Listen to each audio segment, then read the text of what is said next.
Royal Challengers Bengaluru చిరకాల ప్రత్యర్థి ముంబై ఇండియన్స్తో జరిగిన మ్యాచ్లో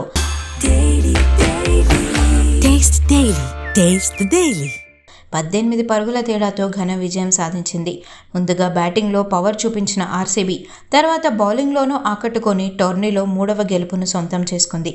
టాస్ ఓడి ఫస్ట్ బ్యాటింగ్ చేసిన ఆర్సీబీ 20 ఓవర్లలో 4 వికెట్లకు 240 పరుగులు చేసింది. ఓపెనర్ ఫిల్ సాల్ట్ 36 బంతుల్లో 78 పరుగులు చేసి ఆకట్టుకున్నాడు. రజత్ పటిదార్, విరాట్ కోహ్లీ తమ బ్యాటింగ్తో సత్తా చాటారు. అనంతరం చేజింగ్లో ముంబై 5 వికెట్లకు 222 పరుగులు మాత్రమే చేయగలిగింది. రూదర్ఫర్డ్ 31 బంతుల్లో 71 పరుగులు చేసి నాటౌట్గా నిలిచాడు. ఇక మిగతా బ్యాట్స్మెన్లెవరూ అంతగా రాణించలేదు. రోహిత్ శర్మ కూడా రిటైర్డ్ హర్ట్గా పెవిలియన్ చేరాడు.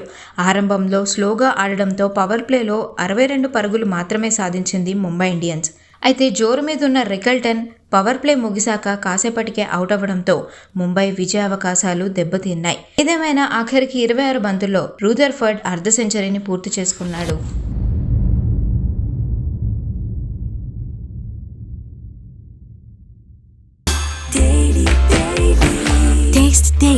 Taste the Daily.